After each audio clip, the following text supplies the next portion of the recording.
First of all, how are you guys doing today? Great. Great to meet you. I enjoyed the film. Actually, I really want to ask you guys this because ever since the ending, I was like, oh my God, I have to really ask them. I want to know, like, that ending was so crazy. I want to know, like, how did that idea even come about? Like, were you guys watching something or, like, it just, like, Like how the did ending? The Like ending, the final thing? yeah, like that last part. I don't want to spoil it for Okay, anybody. I don't want to spoil it for anybody, but like, you know, the ending of Final Destination movie is really challenging because, you know, death never misses, but you want to do it in a way that the audience doesn't expect. Yeah. So that it's a really tricky thing because you kind of, you know that they're marked for death, but you also want to feel like they have a chance to get away. That's kind of what we were struggling with, and we wanted to leave everyone leaving the theater with a smile on their faces also. So that's another tricky thing. How do you let death win while also having a good feeling when you leave the theater? I was mind blown. I was like, oh my God. My next question for you guys, Tony Todd, man. How was it like working with him?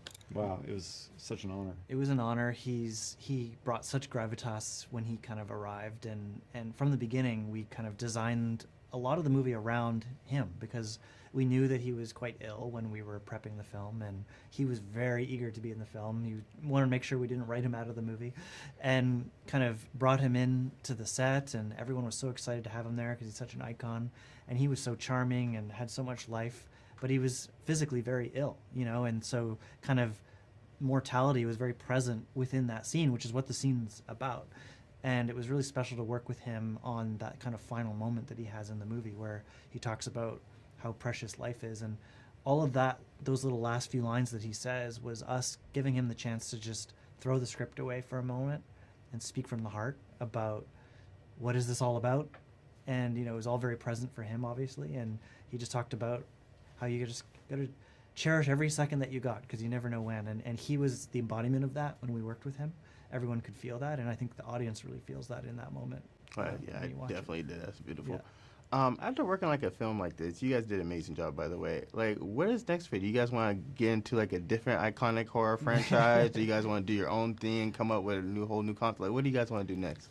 I mean, we just love making cool movies. You know, we hope we get another chance. You know, it's such a joy to make this one, and my favorite part about it is seeing it with an audience. Like, we've been starting to do screenings, and just sitting in a theater with a crowd reacting, laughing, screaming. You know, some of the kills they pump their fists. They're so excited.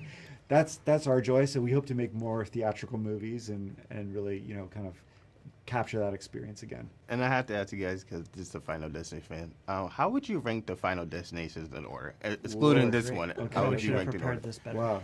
I think for me, FD1 is still up there because it set it up. It was such a brilliant concept that you just have to give it props for that.